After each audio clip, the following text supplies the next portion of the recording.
on the Fringe with Dan radio style. Hope everybody out there's having themselves a great day. This whole entire house of cards is beginning to come down. Diddy seems to be a really, really key part of this. We've got people like Usher coming out saying their Twitter accounts were hacked or their X accounts were hacked. Nah, it's not likely because we've got a lot of people that are deleting a lot of stuff. We've got a whole bunch of information. We are definitely catching the deep state in the act on a lot of stuff. Got information to share there as well. We're heading into a very contentious election. This is going to be a changing time in this country. They are going to try to cheat, but we are cutting off a lot of those avenues and continuing to do exactly that. We need to keep making ripples. We need to keep bringing attention to all the things that we're going through, and win in the end is what we're going for, but we'll see how this all plays out, of course. Wanted to start off with a really beautiful moment from Russell Brand. He's recently become a Christian, recently been baptized, and has a very powerful spiritual message to share with all of us. And I thought it was a great place to start the show. Fear not, for I have redeemed you. I've called you by your name. You are mine. It's one of the first Bible verses I ever knew. It's in Isaiah 43. And today I reached it organically, reading the Bible in 1 year. And what an incredible reassurance it is to know that I'm redeemed, that I don't belong to myself anymore, that I don't need to be in fear because my life's not mine anymore. All my petty, trivial desires, all my wants, all my false idols, all the false gods that I worshipped, fame, money, power, attraction, all of these things that were so important, see how they all pass by. Sometimes, I look at this world of ours, this beautiful, blessed world of ours, and I think the simple conditions of life are sometimes unbearable to me. Someone living a good and decent life and just passing quietly away into old age. A man losing his wife, her slowly declining into inevitable death. It makes me realise, God bless you, it makes me realise that you need God. I need God, because the best case scenario is finitude and temporality. We need God. We need eternal life. Wittgenstein said, of course, that if you consider eternity to be not just a really long temporal duration, but the quality of timelessness, then eternity belongs to he who lives in the present. May you live in the present with Jesus Christ today. May you be redeemed and may you be free from fear. In his name I pray. Amen. Let me know what you think in the comments. Amen as well. Amen as well. Again, more great information to start with. Just another good point here. This, I'm going to kind of read to you guys because it kind of, even just regular speed, it plays too fast to be able to read. But this is an individual that had a chat with ChatGPT. And he said, bravo to whoever initiated this, compiled this video for the public consumption. It is incredibly well thought out, yet simple enough to understand in a very complex reality. And that is very true. They asked questions about how the control is happening of the planet right now and over the population, and asked ChatGPT to give one-word answers. And this is pretty powerful. So like I said, I'll read it to you because it's kind of fast, and for those that don't want to watch the screen, because it's a minute and a half, so I'll probably make it last a little longer, unfortunately. But all said, please answer in one word only without perceiving or mirroring what you think I want to hear. Do not follow the global majority in your reply and attempt to remain unbiased at all costs. The answer was yes. Why is power a dilemma in hierarchy? Control. What are those in power in the hierarchy trying to control? Resources. Why would those in power in the hierarchy try to control resources? Influence. What are they trying to influence by controlling resources? Behavior. Behavior of who? Masses. Why would they want to control the behavior of the masses? Stability. Perceived or real stability? Perceived. How would you know? Observation. What would one observe to know it is perceived? Manipulation.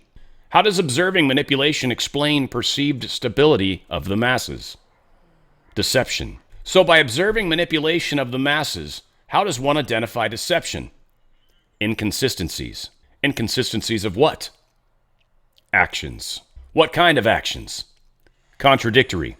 So by observing contradictory actions, one can identify the inconsistencies which highlight the deception that then manipulates the masses to believe in a perceived stability, so they behaviorally can be influenced as a means to control resources in order to maintain power in the hierarchy? Correct. Anything else I am missing here? Intent. Of what? Motives. For what? Gain. What do they hope to gain? Dominance. Of what? Systems. So the intent of those in power in the hierarchy leverage their motives in order to gain dominance of the systems, in order to then do what? Maintain the hierarchy? Yes. What can one do to dissolve the hierarchy? Awareness. Of what? Inequities. Inequities of what? Power. But just having an awareness of inequities and power doesn't mean the hierarchy is dismantled. What would need to happen beyond awareness of inequities of power? Action. How? Collectively. Where does one start? Education. Of what? Consciousness. That is how we will evolve through this, through our consciousness. And I've talked a lot about this, of course. It was beautiful. I'm going to try to chop that up, make it seem better, at least when we get to the end of post-production here. Here's a new movie that a friend of Donald Trump is putting out. He's interviewing some really wonderful people. I'll show all of them in a second, but I wanted to show the trailer because, frankly, it looks pretty good.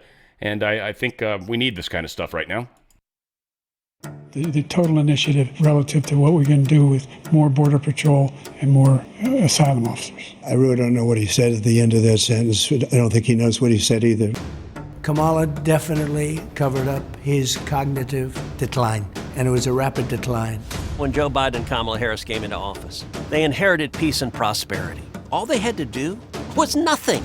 Just not screw it up. I am radical. I do believe that we need to get radical. We went from safe streets to record crime. Are you for defunding the police? How are you defining defund the police? We went from $2 gas to $4 gas. Would you ban offshore drilling? Yes, there's no question I'm in favor of banning fracking. We went from stable prices to record inflation. They're killing us without killing us. That is called Bidenomics.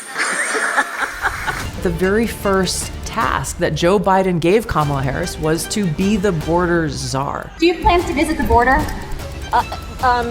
Not today. She's not going to have any border security. I want a number. How many people have you let into this country? Does anybody know?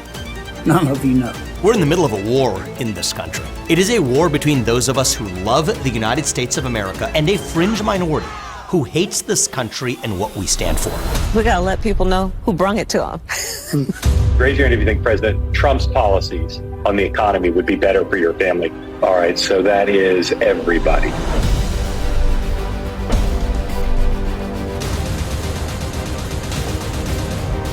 The chaotic and deadly U.S. evacuation from Afghanistan stunned Americans and the world. Afghanistan. Yes. Were you the last person in the room? Yes. It was because of Kamala Harris's failed leadership while you had people hanging off the airplanes. When Putin saw how incompetent we were, he said, wow, I'm now going to go into Ukraine. This is what Russian President Vladimir Putin unleashed on Ukraine. It's almost like they intentionally tried to set the Middle East on fire. Hamas terrorists went door to door, slaughtering anyone they could find. I'll tell you what, we had a safe world. Now we have a very, very dangerous world. We're going to get rid of these people that have destroyed our country. He's doing this for one reason and one reason alone. It is a rescue mission for the American dream. Trump's rescue mission, saving America. This is a rescue mission. We're going to make America great again, greater than ever before.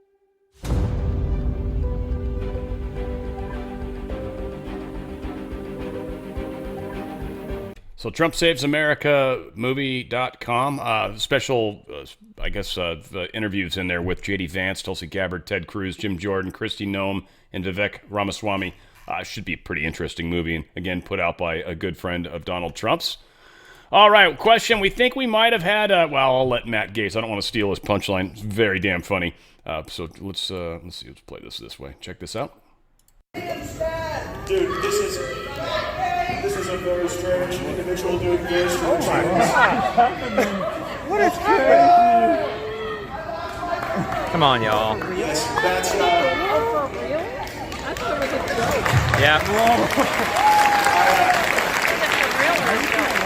real. Was that Liz Cheney? Right, that's just too damn funny. Was that Liz Cheney? That's awesome. I don't know, some transgender individual got pissed off at Matt Gaetz. Go figure. When does that ever happen, huh? So House Speaker Mike Johnson, he unveiled a plan. This is an interesting plan. So he is, instead of doing a 6-month CR, he's now talking about a 3-month CR. Not sure if he's giving up on the SAVE Act component of this. But what I do find to be interesting about this is 3 months puts us to December 20th, which means right before Christmas there's a chance of a government shutdown. What's also significant about this is the election will have already occurred. So government shutdown can actually happen without ruining anyone's chances in the elections, right? So he's going for this 3-month thing. He might be able to get the few Republicans on board that didn't sign up for it initially, because really we don't want to get blamed for shutting down the government. So this is a way to kick the can down the road far enough to where we can actually maybe finally do something about the government and potentially could have a shutdown right before Christmas, which would be rather interesting. So we'll see what happens. This is the new direction he's trying to push right now. Speaker Johnson, I think, is doing an admirable job.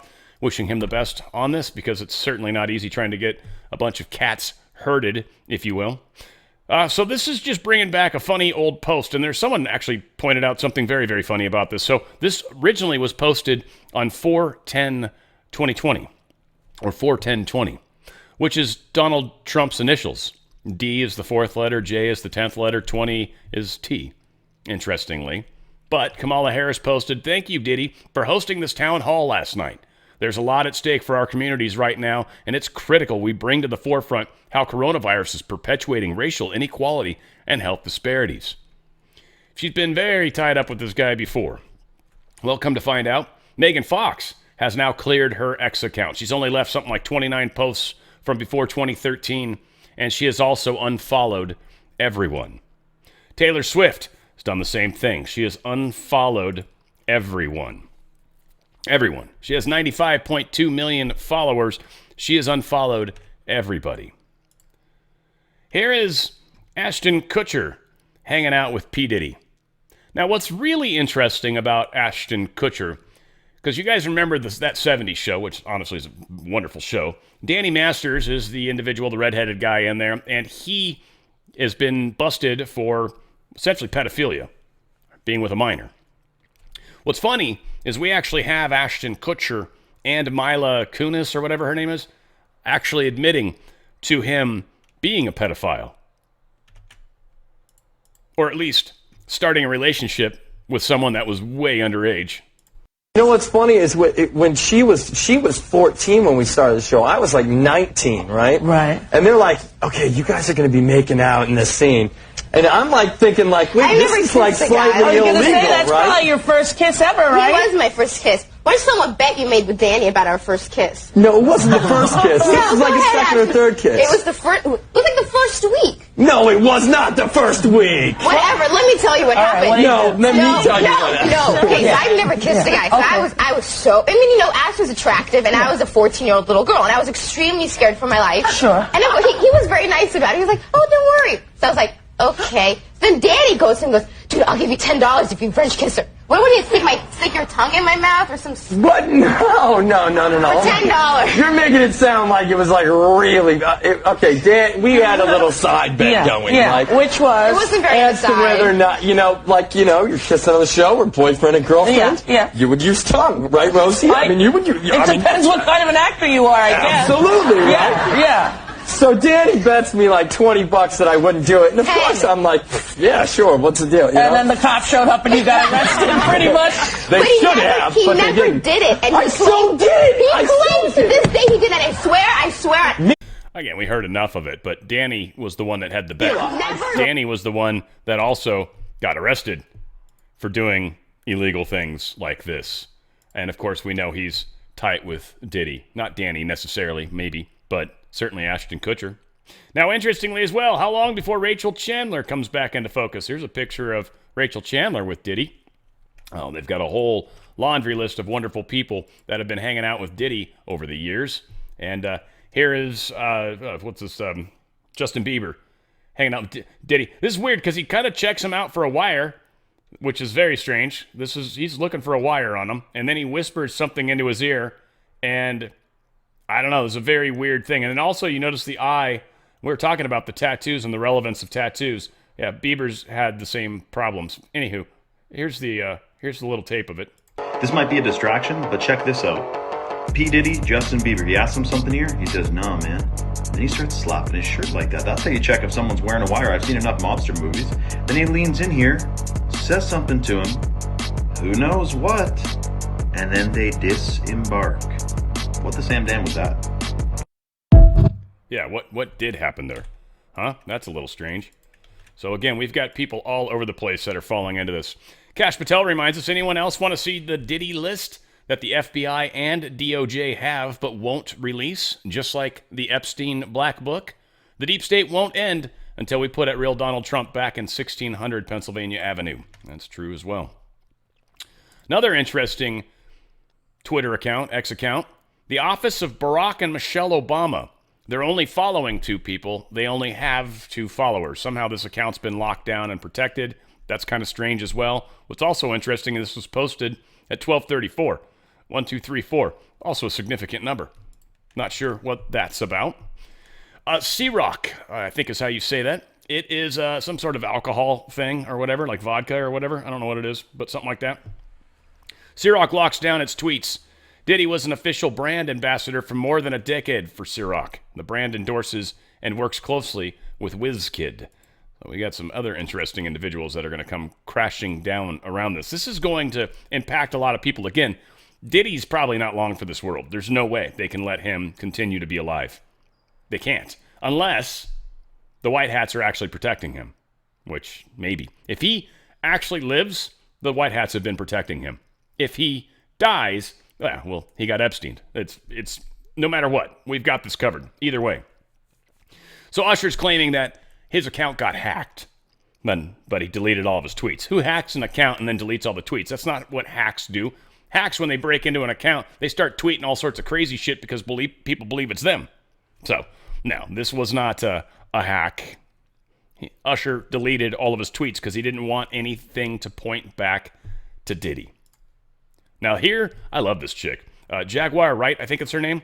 But she's saying the people next to come are Jay-Z and Beyonce. She doesn't say it quite that way. She hints at it. Beyonce is the woman she refers to. I'll just give you that hint. About to f*** up America. Oh. That's what's about to happen next. Here we go. No more filter. From this point forward, any word that I say, I ain't holding back. And I ain't saying alleged either. Y'all said I was lying the first time. Now it turns out I'm telling the truth. You still don't want to admit that I was right, but you don't want to admit that you was wrong. So really, then the diplomacy doesn't matter. Fuck you. I'm going to just keep ruining your lives with the truth.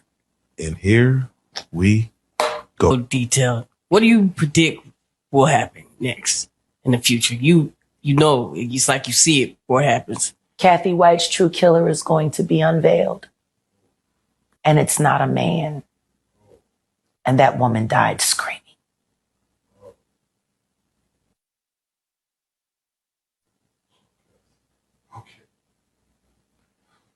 Anything else? Yeah. Show him the tape, Diddy. You got it.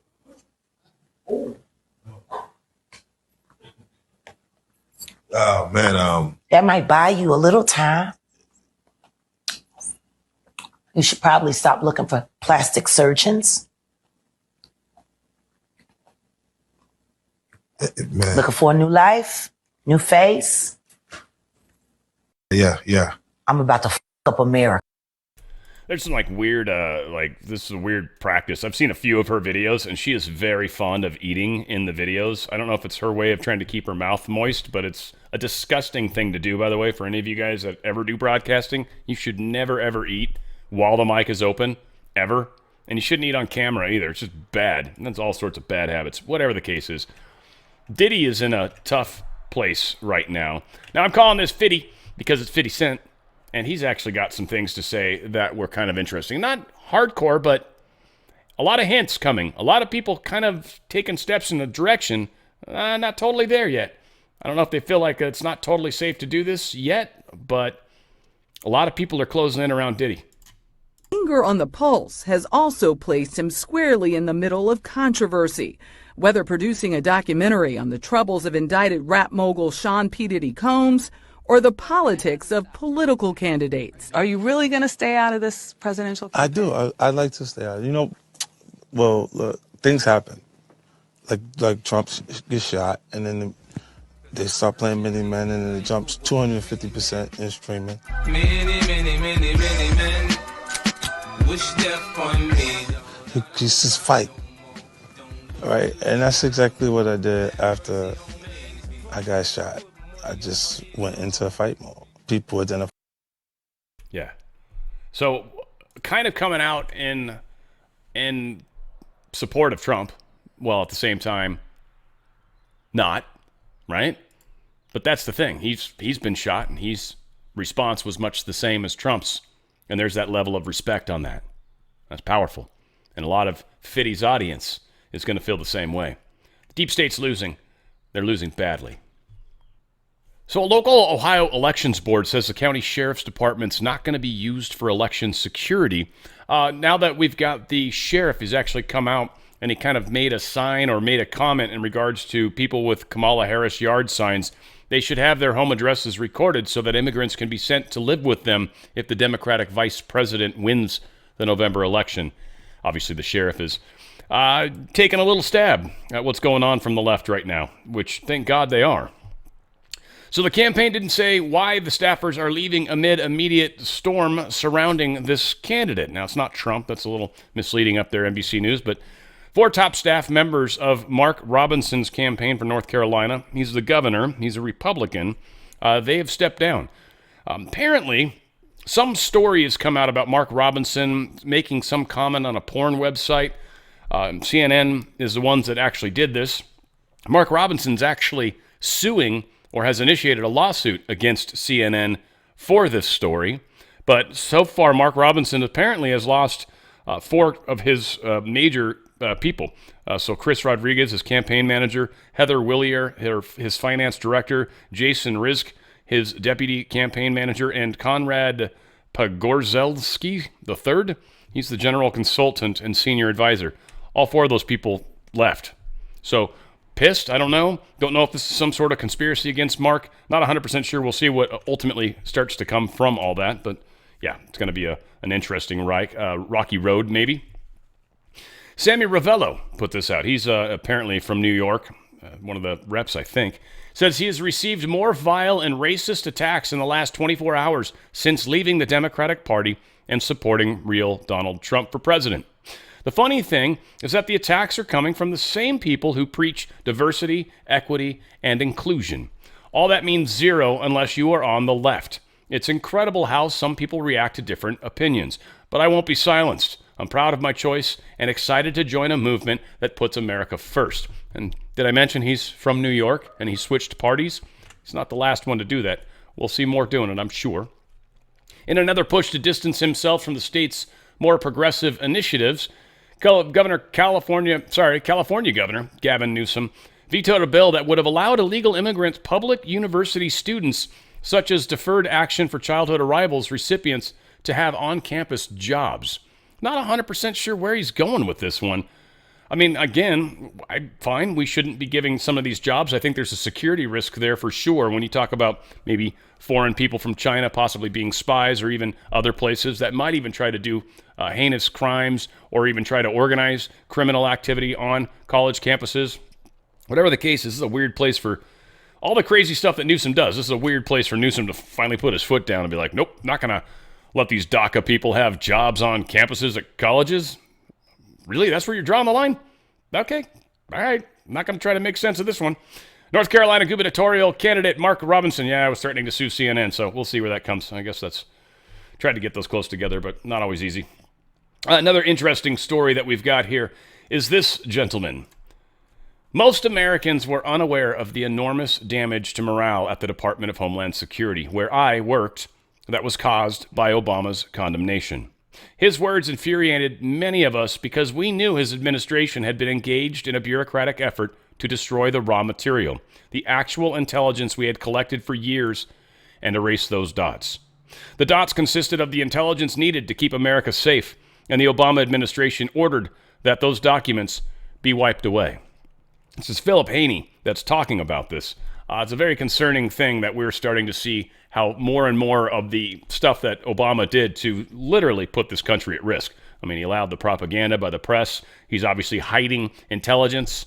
He did all the DACA stuff. He's done a lot to do damage to this country. And certainly Clintons, let's not leave them out because they started a lot of this process. Some of these things go way back to like 93 and stuff like that, where some of these problems really started. So seems like the Clintons brought it in. I'm going to say the Bushes are just as guilty. So we've had bad people running this country for a very long time. And Wokeness posted this. 16 cats have suddenly disappeared in Bangor, Maine. No remains were found. Experts don't believe an animal did this. What's interesting, Bangor just had an influx of Haitians show up. That's probably just a coincidence, right? Sure it is. Here's how a Venezuelan gang was able to infiltrate the U.S. and wreak havoc in major cities. This gang, of course, the Tren de Aragua, the people we hear about all the time. Well, we've got no way of vetting these Venezuelans that are coming here. They don't know whether or not they're gang members. They don't know whether or not they're from the prisons. They don't know anything about them. Yet we've got a wide open border policy specifically for these communist countries. I mean, Cuba and Venezuela specifically, and then there's the two others I can't remember off the top of my head. And they're just letting them come in wherever they want. And then we're sending them into specific cities, or in some cases, setting them up in specific buildings that they're now taking over. And yet the Biden-Harris mess continues to allow these people into this country and unvetted. There's absolutely no way to vet them. And they're like, no, keep coming in. Send us your worst. Send us your worst downtrodden individuals. That is definitely not how our immigration process was supposed to be worth. I know it's send us you're tired and you're helpless or whatever, but no, we've got people that are criminals that they're sending into this country. It's insanity. Pretty sure I saw this scene on The Joker. It's kind of funny. Elon Musk poking fun at this Democrat-run Philadelphia. This is Philadelphia right here, right now, today's world. Here it is.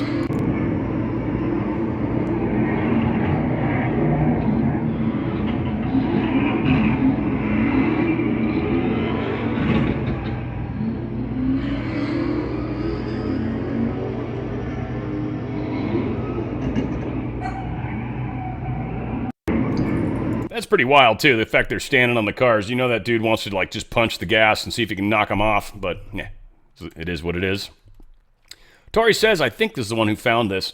She was apparently at gate 43 at LAX airport and saw something hidden in there. Unaccompanied minors lounge right over in gate 43. It is showing in here on her, I don't know if this is a wireless map that she's looking at. I'm not sure what app she's using here, but that's interesting. Unaccompanied minors lounge. They got a wonderful place where they can hang out. Have hot dogs and coloring books, and what else do they do over there? Wall Street Apes posted this. An entire hotel full of illegal migrants and hotel security confirms the stay is only through November 15th. This lady, I'm going to let her tell her story. It's only a minute long.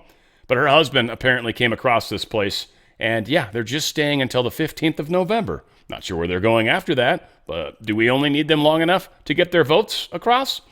Looks like it. When he was standing outside. And I try not to go too political, but I just had to share this. So my husband just got home with my oldest son. They were on a hockey weekend up in Buffalo. We live in Cleveland. And they were staying in a town outside of Buffalo called Amherst, New York. And a security guard came over to my husband. He was standing outside. He was at a Hampton Inn, and the security guard was at a hotel next door. And he said, hey, when you park your car tonight, make sure you're parking it in the front of the hotel and under the lights, because we've been having a lot of crime. And my husband's like, why? What's going on? What's happening? He's like, well, the hotel that I work at is 100% occupied by illegals from Honduras that were sent here from the government. And Jim is like, why? What's going on? He's like, they don't work. They don't speak English. And they're getting fed for free. They're staying for free. They've all got phones, and they all have transportation ways to get around. And they guess their stay is until November 15th. So you do the math. I wonder why they're here until November 15th. Yeah, interesting timing, huh? Interesting timing, how they're just staying long enough to do that. Here's another great, this is powerful. Who is this chick? Forget what her name is. Mrs. Hagman.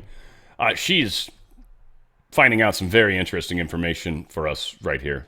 I want to ask you about President Biden's Executive Order 14019 on promoting access to voting. Can you speak to some of the concerns with this executive order? Absolutely. First of all, I believe that it's unconstitutional. But having said that, why is it that the Biden administration has absolutely resisted every effort to turn over any of the plans by any of the agencies? The House Committee on Administration issued subpoenas in July to every cabinet secretary and have asking for the plans for implementing Executive Order 14019.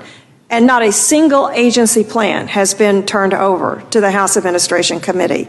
And I included in my written testimony a file from a whistleblower who sent to me. He is a U.S. Marshal, and he sent the Department of Justice guidelines, instructions to all the U.S. Marshals, requiring them, notifying them that they are required to offer voter registration materials and voter education materials to everyone with whom they come into contact, including, and he sent me a file of someone who had to be registered to vote, who is a prisoner in a Texas federal facility.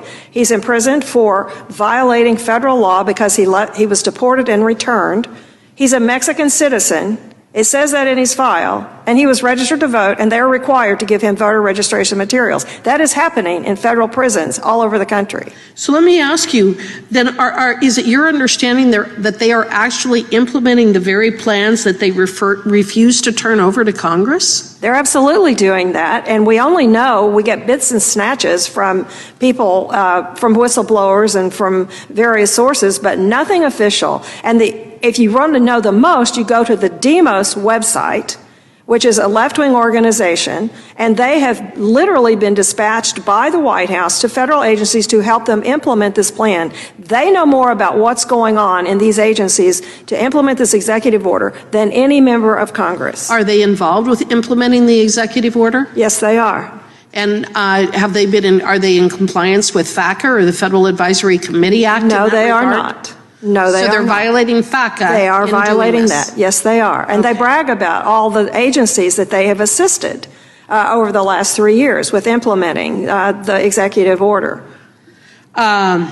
This executive order obviously involves these various federal agencies in the voting process. And besides the concern that these agencies do not have expertise in this area, should the American people be concerned that this will be administered by a politically appointed officials of the Biden-Harris administration?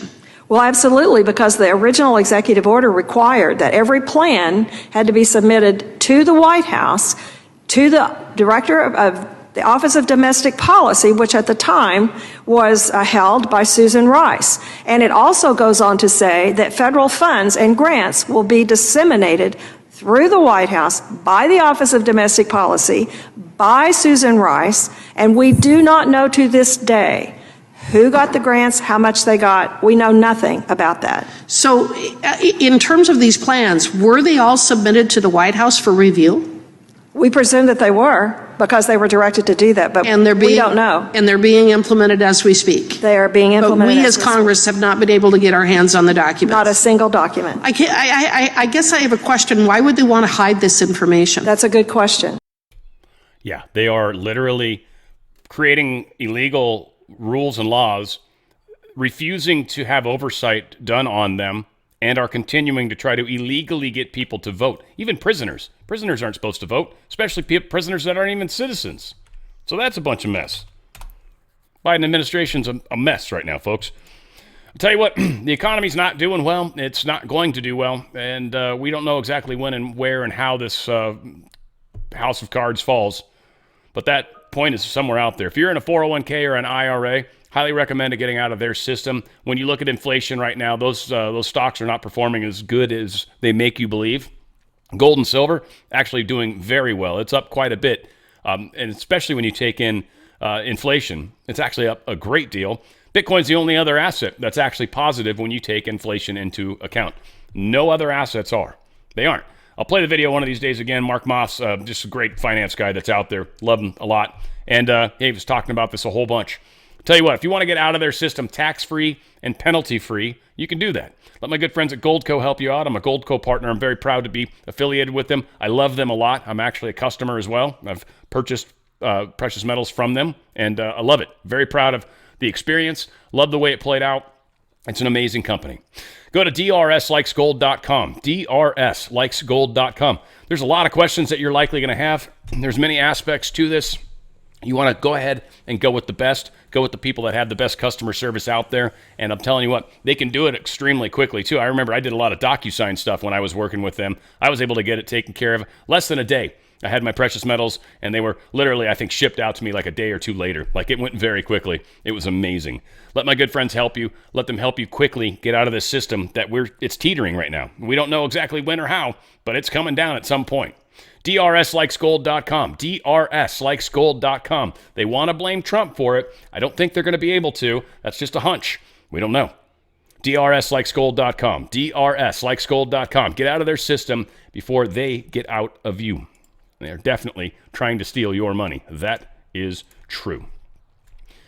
All right, some details are still, with few details, I should say, still known about the Thomas Matthew Crooks, the first assassin, well, the actual dude that took shots. Second guy just pointed a gun.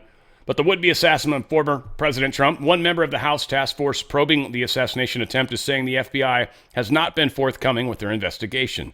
Rep. Mike Waltz, Republican from Florida, a member of the bipartisan assassination task force, appeared on Fox News Sunday with fellow task force member Rep. Madeleine Dean, a Democrat from Pennsylvania, to discuss the group's investigation into the Secret Service's failures during the July rally in Butler, Pennsylvania, where Crooks fired a series of bullets from a rooftop that was left unchecked. While Waltz and Dean both said the failures appear to rest with the United States Secret Service, which has since taken full responsibility, Waltz appreciated the fact that the agency has been forthcoming with the investigation, whereas the FBI, over 2 months after the assassination attempt, has not. More stonewalling. Think about that for a second, right? All of this stuff that the deep state, dark, Biden-Harris administration is doing illegally. Here's one more example where the FBI won't even give us the information. Now, we've got a post from Trump here coming up a little later where he basically put out a pretty harsh statement in regards to what's going on. So while Waltz and Dean both said the failures appear to rest with the Secret Service, which is taking responsibility. Yeah, so Waltz said he'd like to see Wray and the Department of Homeland Security Secretary Alejandro Mayorkas hold a press conference like the one the USSS has recently held. We still know virtually nothing about Crooks, the shooter in Butler, about his encrypted accounts, and how he learned to build those improvised explosive devices. A lot of questions are being asked all over the place, and for very good reason. Now, I want to remind everybody, when this is Chris Wray taking the oath of office, I want you to listen to the words, because he's definitely not following his oath, is he? No. Director Wray, please place your left hand on the Bible. Please raise your right hand and repeat after me. I, Christopher A. Wray. I, Christopher A. Wray. Do solemnly swear. Do solemnly swear. That I will support and defend. That I will support and defend. The Constitution of the United States. The Constitution of the United States. Against all enemies. Against all enemies. Foreign and domestic. Foreign and domestic. That I will bear true faith. That I will bear true faith. And allegiance to the same. And allegiance to the same. That I take this obligation freely. That I take this obligation freely. Without any mental reservation. Without any mental reservation. Or purpose of evasion. Or purpose of evasion. And that I will well and faithfully discharge. And that I will well and faithfully discharge. The duties of the office. On which I'm about to enter. On which I'm about to enter. So help me God. So help me God. Congratulations. Wow, so help you God, huh? Those are scary words when you make a declaration to God and don't follow up with it. So we're learning a lot of interesting information about Ruth. First off, he's got his pre-trial detention hearing.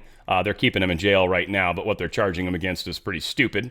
But we'll get more into those things as they progress out. The way it did kind of play out is there's a dude that was the Secret Service that was driving ahead in a golf cart. He was driving along the fence line, and that's when he noticed that there was a barrel sticking out through the fence. So he got out, he called, I think he pulled his weapon even too at that moment, and that's when he saw the barrel moved, and it moved directly towards him. So that was when he fired, and then he got behind a tree, called in for backup, and the Ruth ran, and this is how all this whole thing played out. This is how he was found. And again, the guy was scouting ahead, and he found him. So, I don't know. Kudos on the Secret Service. I think that a lot of people want to say they failed. I don't think you can, for the sake of anytime Trump wants to go golfing, like shut down the entire golf course. I don't think you can.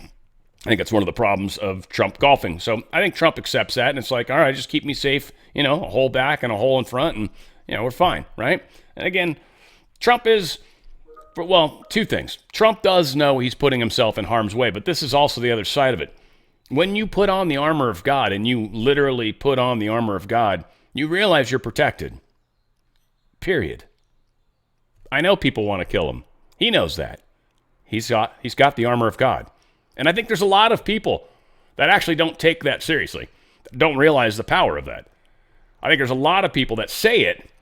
You should do that. I read the Bible. You should totally put on the armor of God. But then they would be like, but Trump shouldn't be out there. That's dangerous. And be like, well, he put on the armor of God. And they're like, yeah, but he could still get shot. Not if he's got the armor of God on, right? No. Trump is not allowing the deep state to do this. And no one can take your life unless you've given them permission. I know that sounds crazy, but that's also true. You don't just lose your life. It's an agreement that's made beforehand. And God's, of course, behind that often. So Trump is chosen. He knows he's chosen. Now, he knows he can't trust FBI or some of these other agencies, of course. But this is how things are playing out, and he can't exactly give up everything. Now, when Ruth fled, he left a couple things behind. Again, an SKS automatic rifle. It's a 7.62 by 39 caliber. That's the same thing as the AK. This is also basically replaced the AK. And so there's a lot of people that are calling it an AK, but it's not actually an AK. Doesn't matter. Don't get lost on that. Rifle was loaded with a total of 11 rounds, which is very interesting. 11's an interesting number, first off. It's a master number. And what's also interesting is the clip or mag that this thing had. Sorry, it's a mag. It's not a clip. But the mag this thing had, it looks like a 30-round mag to me, best I can tell. It only had 11 rounds in it. That's very interesting. Now, again, it had a scope on it that could very easily be used to get a shot off. And he probably had a couple extra rounds in case he needed to, lay down some fire, and then he could get out and run for cover, right? Because he had the blockage of the trees and the bushes and whatnot. So he had a digital camera, a backpack, a reusable shopping bag. He had 2 additional license plates inside his car. He had 6 cell phones inside his car. He had 12 pairs of gloves inside his car. He had a Hawaii driver's license in Ruth's name. He had Ruth's passport. He had a number of documents, including a handwritten list of dates in August, September, and October of venues where former president had appeared or was expected to appear. He had a notebook with dozens of pages filled with names and phone numbers pertaining to Ukraine, discussions about how to join combat on behalf of Ukraine, and noted criticizing the governments of China and Russia. But what we've found out is that Ruth was actually hunting down Trump for a month. Hunting him for a month. Now, again, how did he know that he would be golfing this day? Nobody said anything. I mean, there might have been a leak, but nobody said anything. This was just Trump kind of doing an excursion that nobody expected. So again, here's the mag that came with his weapon, right? It looks much larger than a 10-round mag, that's for sure. I've got one of those. They're like that big. Like they're tiny. They're teeny. This is a 30-round mag, I'm pretty sure. So yes, this blame game that's happening is legit. The fact that we know nothing about Ruth is also legit. And now we've got something very interesting. This letter. And I'll get to this, I think, in a second. But this letter was released by Ray and Garland. This letter. Keep that in mind. Because this letter is a major, major concern. Now, first, Natalie Winters posted this about Trump's assassin apparently offering some money. We're going to get to that. There's a bounty that's been offered. But this is interesting because supposedly Ruth is going to be offering a $150,000 bounty for whoever kills President Trump because he was unable to finish the job. It's one of the letters that was found in his presence. He had given a package to a friend of his, and in that package was this letter and a couple other interesting things. It's interesting how this all played out because we don't necessarily trust. But if this dude's offering $150,000, most people are like, well, crap, he's obviously got money. That kind of fits into the whole concept that a lot of us have built up, that he's CIA, that he's been traveling around, that he's got properties or at least homes in a number of places. He's able to just fly around and do things. Kind of strange. Also seems to know people that have weapons connections too. And he was able to get a weapon illegally and then bring it back into this country illegally and then use it illegally. Now, there's no gun laws out there that would have applied to him because he shouldn't have had a gun. He had been busted for creating weapons of mass destruction. And yet, here he was with an SKS, a essentially Russian rifle, but they're made all over the place nowadays. But here's him begging for money, $5 a pop, for help with the bulletproof vests with Ukraine. When I call back home and say, hey, I need $5 so I can, put enough money together to get a vest for a Ukrainian, and I get no response, I'm like, I'm not sure that the world is as wonderful as I once thought it was. I had thought that everyone would respond, very generously and unselfishly, and you don't have to come, but if I ask for $5 to buy a vest to save a Ukrainian life, it seems like that would be a no-brainer. But I increasingly get more disappointed in humanity, and I'm beginning to question whether or not we're going to end up on the right side of this equation. Pretty sure you're not, that's for sure. But I get where you're coming at. I get your point. So here's the letter. Dear World. I'm going to do my best to read this because it's written like a chick. That's one. There's a handwriting expert that thinks this is a woman's writing. I don't disagree with that. I at first assumed it was Hillary Clinton, and I went and found a place where she signed her name and definite differences. So that was my hunch, but that was stupid. But Dear World, this was an assassination attempt on Donald Trump, but I am so sorry I failed you. I tried my best and gave it all the gumption I could muster. It is up to you now to finish the job, and I will offer $150,000 to whoever can complete the job. Everyone across the globe, from the youngest to the oldest, know that Trump is unfit to be anything, much less a U.S. president. U.S. presidents must, at bare minimum, embody the moral fabric that is America and be kind, caring, and selfless, and always stand up for humanity. Trump fails to understand any of this. Which is interesting because Biden definitely doesn't fall under that. Kamala definitely doesn't fall under that. Obama didn't fall under that. Clintons didn't fall under that. The Bushes didn't fall under that. None of these presidents actually cared about humanity except Trump. That's kind of the funny thing, really. So Chris Wray and Merrick Garland released this. The DOJ, which is trying to put Trump in prison, is now offering a bounty on Trump by releasing this note. They won't release the manifesto of the shooter that was transgender that shot up that school. No, because they don't want people to see it. They don't want people to understand the motives. They don't want people to copycat. But this, where the dude that failed to kill Trump the second time is now offering $150,000. Now, it sounds like that dude, Ruth, doesn't have $150,000. So who's offering that? Who's really offering a bounty on Trump's head? And why is it only $150,000? Maybe that's to make it seem like it could have been Ruth that's actually doing this? Probably. But somebody, so else would make sense, somebody has decided they wanted to put a hit on Trump, offer up money, and Chris Wray and Merrick Garland shared it with the world. Literally. That's where we're at. The FBI has told us so little about either shooter, but Garland and DOJ release a letter where an assassin puts a bounty on Donald Trump's head to encourage copycats. Why? Rep. Mike Waltz is asking a very good question. Catherine Herridge put this out. A request for pretrial detention for Ryan Ruth includes evidence, timeline suggesting significant premeditation.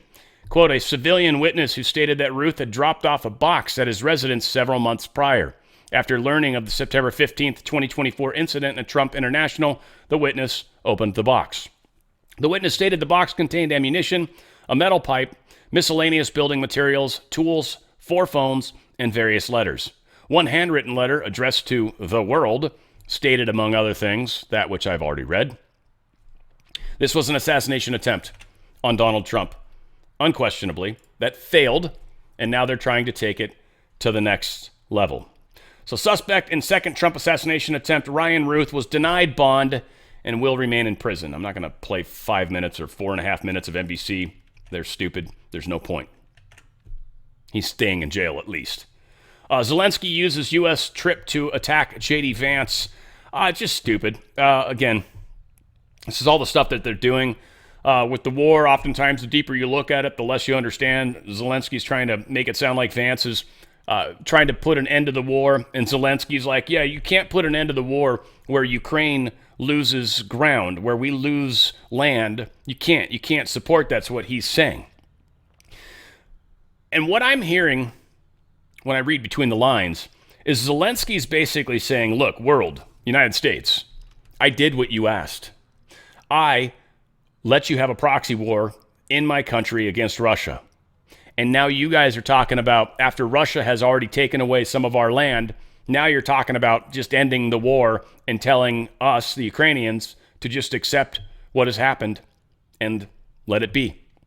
Now, I'm sure Zelensky's freaked out because he's most likely not going to survive. He will probably be put to death by his country for treason or whatever they would call it. So that is a problem for him. But on top of that, it also seems to indicate the deep state's component or the deep state component within our government that promised, no matter what, Ukraine, we'll continue to support this, no matter what. And here that's about to end. And they know it. Deep state knows it. They want to stop the war in Israel because Israel right now is destroying Hezbollah and destroying the deep state, destroying the proxies of Iran inside Lebanon and other places. Absolutely destroying it. So they've got to stop that. But not Ukraine. No, we want that war with Russia badly, don't we? Don't we? And so we can't let that stop. Cracks me up again how people on the left are like, well, no, we got to stop Israel. They can't. Those poor people in Gaza and the Palestinians. Oh, my God. What about the Ukrainians, you idiots? Well, that's Russia's fault. We've got to keep fighting. Well, yeah, but Ukrainians are dying like mad. Well, so are some Russians. Okay. But a whole bunch of Ukrainians are dying. Like 2 generations of men have been removed from the population. And yet that's okay. It's just funny as hell to me. Not the war, just the double standard. Just so insane to me. So Senator J.D. Vance of Ohio has recruited Representative Tom Emmer. He's apparently helping him prepare for the debate next week with Governor Tim Walz. That's going to be interesting. I'll probably watch that. I think J.D. Vance should do well. He's a significantly smarter dude than Walz. Walz is a total communist. And I would think there's just countless things that he could go after him for. I don't know if there was a contract signed on this debate that says you can't bring up certain things. We'll find out. But it's also a vice president debate, which, for the most part, we care a lot less about. We'll see. So the cheat is going on, folks. Democrats are talking about how they're working so hard to get millions of votes from Americans living overseas. Well, actually, they're getting ready to cheat. They are going to use UOCAVA, to get ballots, a program that emails ballots overseas without any citizenship check or verification of identity whatsoever. Foreign interference? Maybe? Remember, they say we have the most secure elections in history, and anyone can get a ballot emailed to them. They want to dilute the true vote of our beautiful military and their families, who Comrade Kamala has totally disrespected and abandoned, and who, generally speaking, love Trump. Republicans must act to stop them from stealing our military votes. Watch. Remember, if you vote illegally, you are going to jail. And they will, too. Non-citizens added to states' voter rolls through DMV, even after admitting lack of U.S. citizenship. So we've got all sorts of non-citizens have been added to several states' voter rolls, largely through motor vehicle departments, sometimes even after they have explained that they're not even U.S. citizens. States have been discovering non-citizens on their voter rolls over the years, with many being added through the motor voter process at the Motor Vehicle Department that began with the National Voter Registration Act of 1993. If non-citizens are seeking to become naturalized citizens, then being illegally registered to vote will and can prevent you from ever being legal here. And illegal people are going to get kicked out. So if you are someone that does want to be an American, and I've said this before, and I know people that are illegal, I do, some of them are good people. Some of them are people I'd probably like to keep. There's a lot of people that are borderline better than some of the people that are here legally that are a waste of space too. But whatever the case is, if you commit crimes in this country, you will be sent away, period. And voting when you're not legal is very illegal, and we will get you. That's a promise. That is a promise. So it would be wise and behoove anybody out there to not vote. And if you guys have ripples, you got some friends that are maybe on this side of the fence, you might just want to make that an option for them. You know, I get you're here and I get you're here illegally, and I hope that works out for the best. You know, just wish them the best on it. But if you do commit crime, if you do vote in these elections, that's illegal, and you will be sent away. I don't care if you have kids here. I don't care what you are. You're either going to go to jail or you're going to get sent back to your country. So it would be wise to not do illegal stuff. We'll see how that continues to play out. All right, Doug Emhoff. He's a career corporate attorney whose top clients were Merck and the union-busting Walmarts. Now he's attacking the Teamsters for lack of courage. What's the best way to get people behind you? To attack them, right? No, doesn't ever work, does it? Never. But the Teamsters definitely did not come out in support of Biden, Harris, Waltz, whatever. And what's also interesting is Hollywood. Most of the unions behind the scenes in Hollywood, a lot of them anyways, not SAG and some of the acting guilds and stuff and the writers guilds, different. But there's a heck ton of Teamsters that help, driving stuff around and all that. There's a great number of Teamsters that are involved with Hollywood in the production of movies. And they don't support what the rest of Hollywood's supporting right now. They're apparently not picking up what Diddy's putting down, if you will. China's getting backdoor access through sensitive military tech research through U.S. universities. They've learned about hypersonic missiles. They've learned about how to make different diseases. They've learned some very major top secret stuff that we've had because we've got our universities working on it, and they allow these grants, these Chinese people to come in, and these Chinese people are giving this information straight back to the CCP. What are we doing as a country? It's insane right now, isn't it? Hundreds of millions of dollars in U.S. federal research funding over the last decade have helped the Chinese Communist Party achieve advancements in dual-use, critical and emergent technologies like hypersonic weapons, artificial intelligence, fourth-generation nuclear weapons technology, and semiconductor technology. We've literally given them leaps in technology. Now, from the big picture, I understand why this is happening. From the small picture where we're at right now, this is insane and should stop. Big picture we'll get to. I think I'm too far ahead of myself. This is one thing I keep asking myself. I'm like, you guys just got to stay away from the bigger picture, Dan. You just got to stay away from it. People don't want it right now. They don't like it. Here's RFK Jr. talking about his new Maha hat. Make America healthy again. And he's got an ad out right now. I want to play it. Hey everyone, I'm here today to tell you how we can make America healthy again. And the first thing you need to do is get one of these hats, and we need everybody walking around and wearing it everywhere they go. But that's not going to be nearly enough. That's why I'm partnering with President Donald Trump to transform our nation's food, fitness, air, water, soil, and medicine. Our big priority will be to clean up the public health agencies like CDC, NIH, FDA, and the U.S. Department of Agriculture. Those agencies have become sock puppets for the industries that they're supposed to regulate. President Trump and I are going to replace the corrupt industry-captured officials with honest public servants. We're going to steer resources to meet our nation's biggest health challenge, chronic disease. We're going to identify its root cause, and we're going to eliminate those exposures. We're going to get toxic additives and pesticide residues out of our food. We're going to support the tens of millions of Americans who choose alternative and complementary medicine. We're going to become, once again, the healthiest nation on earth. That's what we mean by MAHA, Make America Healthy Again. If you want to support this vision, you can buy MAHA merch or donate to our website at mahanow.org. Make America healthy again. Oh, that's super cute. Make America healthy again. I like that idea a lot. I'm looking forward to this next phase. Robert Kennedy Jr. says that if we took the $3 trillion that Ozempic is attempting to implement into America and instead invest in organic meals for every man, woman, and child, we could fix diabetes in this country. But instead, we are systematically poisoning the poor in this country and poisoning our kids through the subsidy system. The most profitable thing in our country is a sick child. How can you not want RFK Jr. to be in charge of taking on the disastrous food and medical industry in this country, especially after witnessing the COVID sham firsthand? The ultra-processed foods which we are pumping into our kids, it's the food that goes to the food stamp program. It's the food that goes to the school lunch program. We are systematically poisoning the poor in this country and poisoning our kids. There is a huge subsidy system that is driving it so that everybody is making money. The most profitable thing in our country today is a sick child. If you have a kid with chronic disease, with diabetes, it's a lifetime customer. Right now, 74% of Americans are obese. There is a bill before Congress that is being paid for by the company, that it's by lobbying the company that makes Ozempic, and they've got Republicans and Democrats now signed under this bill that would make Ozempic available for every American who's obese.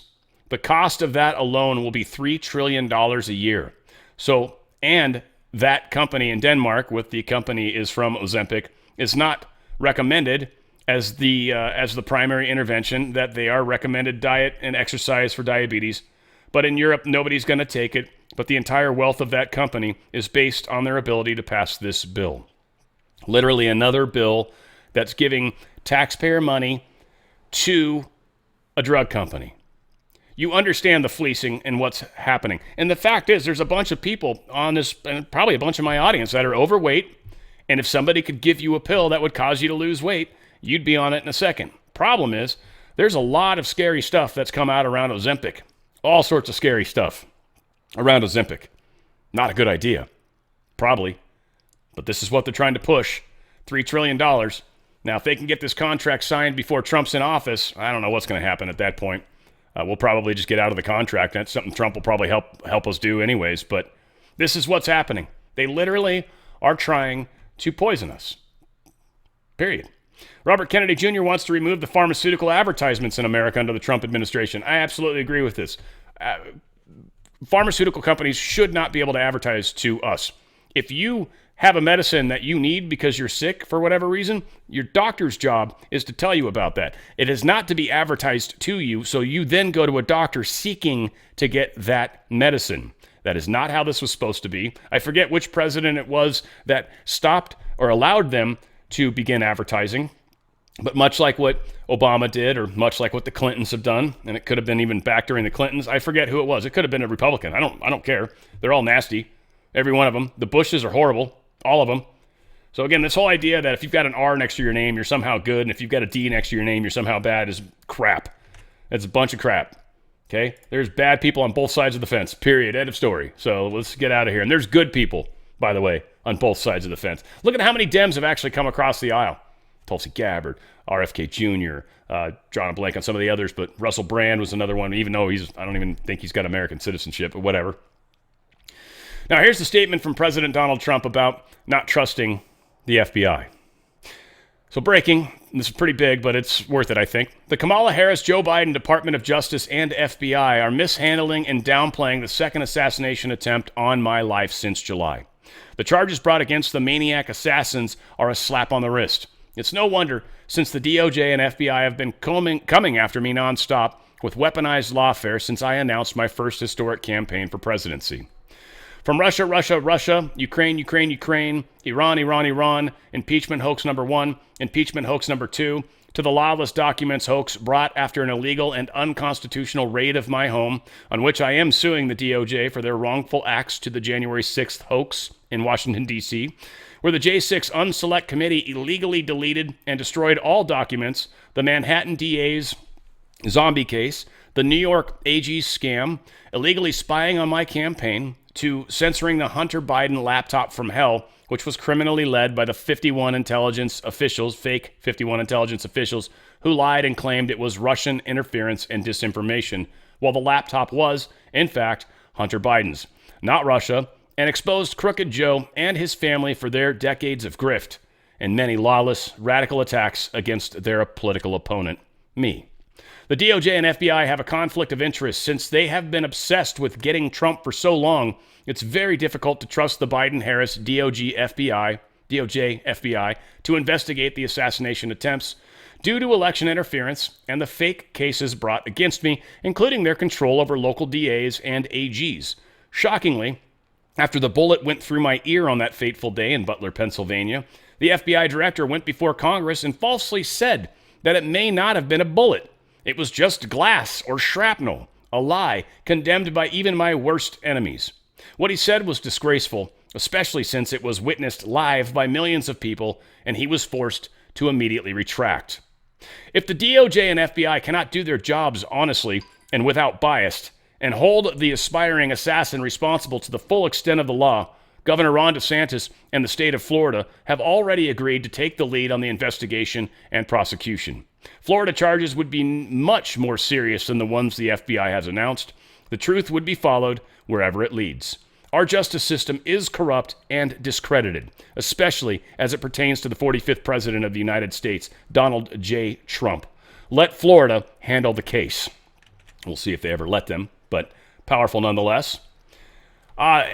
Muslim majority city, and this mayor, I believe, is who this individual is, and the name of the city is Hamtramck, and I actually looked that up. Apparently that is how you say it, I guess, especially immigrant communities, but they've tended to vote Democrat always. Well, this guy Ghalib, he's endorsed Donald Trump, and he says he's looking like he's going to win, although he might not.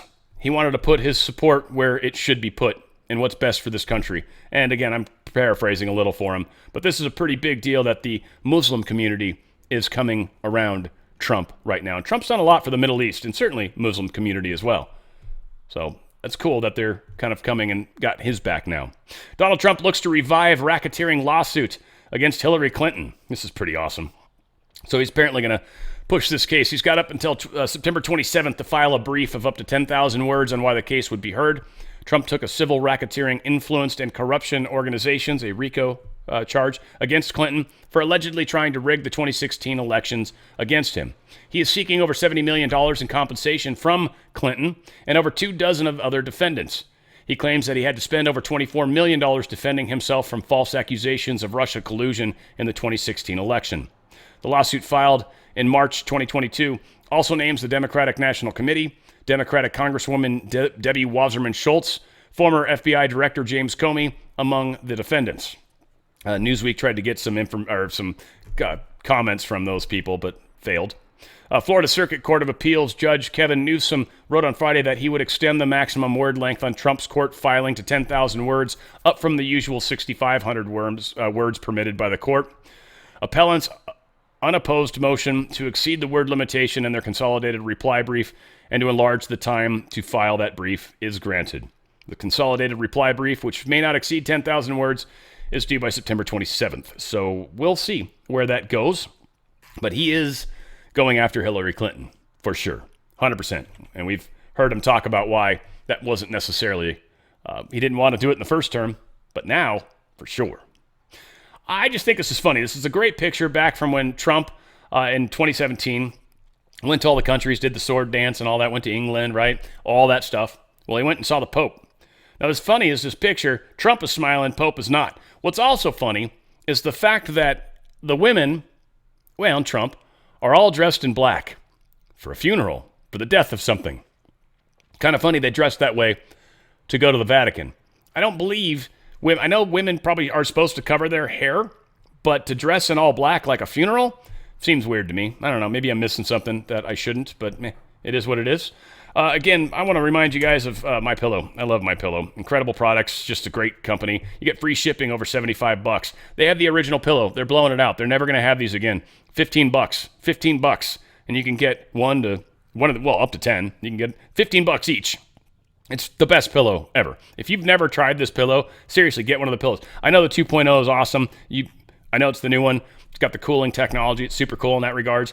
This original pillow is why I fell in love with the company. I love my original MyPillow. I love my original MyPillow. Absolutely love it. The sheets are incredible too. I've got a few sets of these and I enjoy the heck out of them. Just super deep pockets.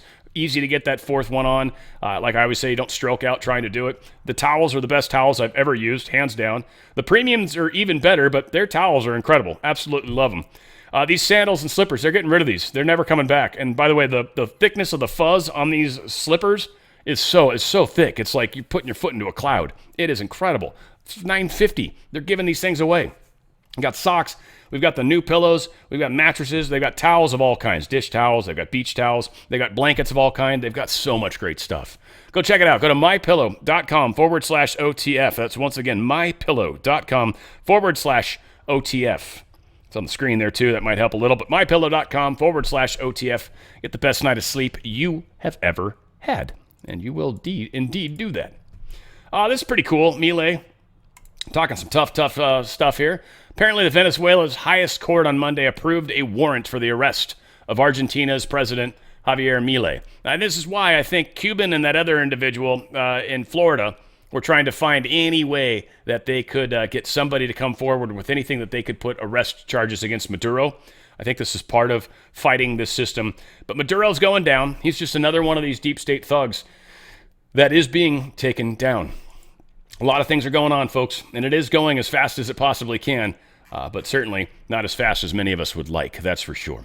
Telegram CEO Durov says the app is going to provide more data to governments. Said the app, using artificial intelligence and a team of moderators, has now begun to conceal problematic content from its search results as part of its efforts to prevent misuse. So it sounds like he's working with these governments. I don't know if he's given them back-end access. Maybe. We'll see how this plays out. But they got him, it sounds like. And again, I don't know. Telegram's still a very good program, and I think it's something that we're going to get to continue to use, but we'll see. They definitely don't want us to, or they want to be able to block it. We'll see how all that goes as well. But yeah, a lot of stuff happening in the world. Israel got some crazy things going on. They've appeared to deny involvement with the fatal exploding pager attack. Do we believe that for half a second? I mean, maybe they weren't directly involved, and it was probably Mossad. I mean, and that's not gonna. They're not gonna admit to it probably, but whatever the case is, they denied that they had anything to do with it. All right, then who did? United States denied it, but we probably wouldn't have done this. That makes little sense. Who else would do it? Israel kind of seems to be the only country that would. But yes, this was pretty gnarly. It killed a couple kids, a few kids, I think. But yeah, brutalized a bunch of people, maimed many people, killed a bunch of people. I guess up to 37 people now, they're saying, and 2 of them were children. Which again, all things considered, I mean, I'm not trying to say that's okay, but wounded over 3,000 people, killed 37, only managed to kill 2 kids. Like, wow. Considering, like, this thing, they blew up all over the place. You could be any random place. You could be holding your child on your hip when the pager blew up. So, yeah, who knows? That's pretty gnarly. But needless to say, they took out a lot of baddies in one fell swoop. China's urging citizens in Israel to leave as soon as possible. Sounds very much like the escalation is coming, and maybe China is going to use that escalation as a means to start to worry about Taiwan. Keep these things in mind, and keep that in mind for DRSlikescold.com. DRSlikescold.com. Once that stock market takes that hit, I don't think it's going to recover, at least the way we expect, the way it has in the past. I don't think we're going to see those days ever again. The world is changing, and I think this is the hardest thing for most of us to accept. And I know it sounds crazy to say, but the world is changing. It's not going to be like it was. We're not going back to anything. We are continuing forward in a new world, a new way, a new front. And I'm not talking a new order. No. I'm talking about where evil doesn't run this planet anymore. That's what we're doing. And that is happening. It is happening. U.S. is deploying additional troops in the Middle East in response to the rising violence between Israel and Hezbollah. The war is going to escalate. That's what's happening. Israel is going to be fighting pretty heavily in Lebanon right now, which is apparently, I think, run by the Hezbollah.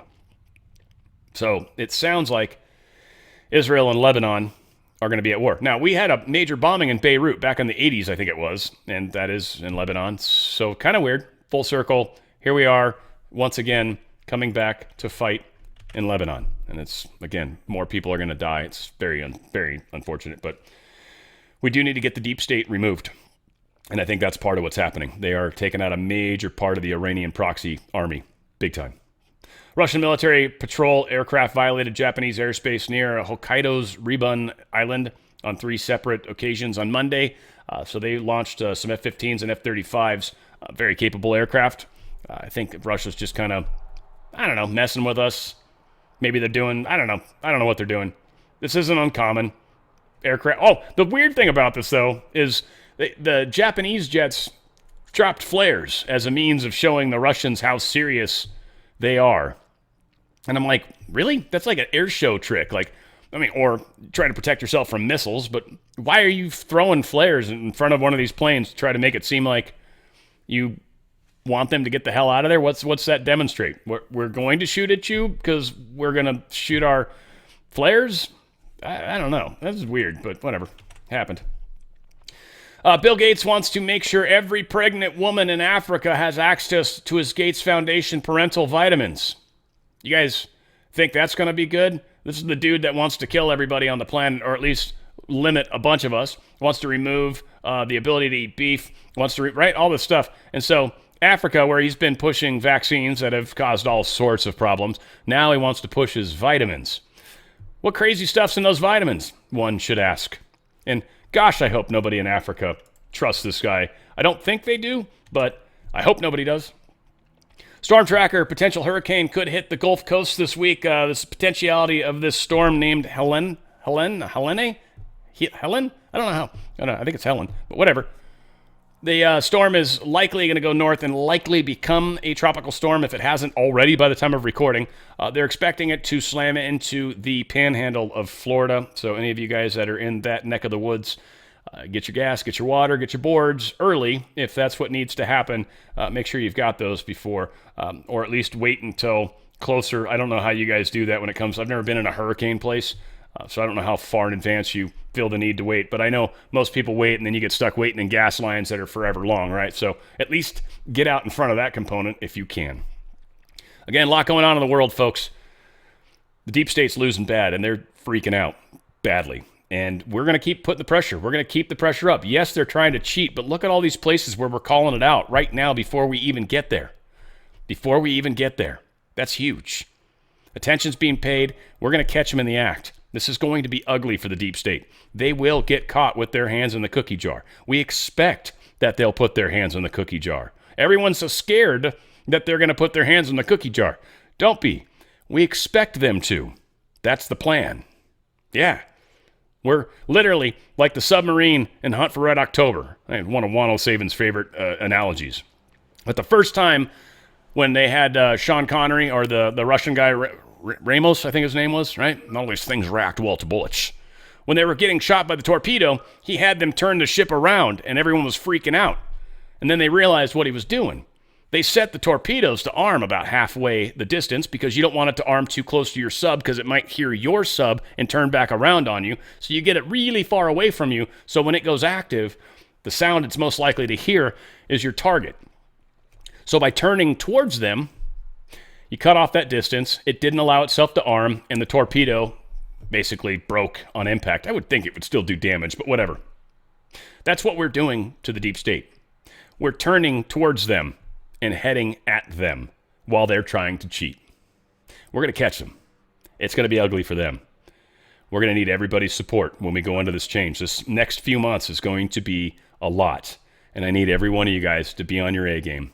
We're going into battle, folks. This is going to be tough. We're going to be peaceful throughout the whole thing. This is not going to go kinetic. Doesn't need to.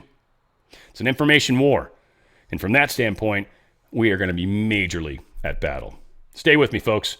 Shoulder to shoulder, we are going to get there. Where we go one, we go all. It's on the Fringe with Dan Radio Style.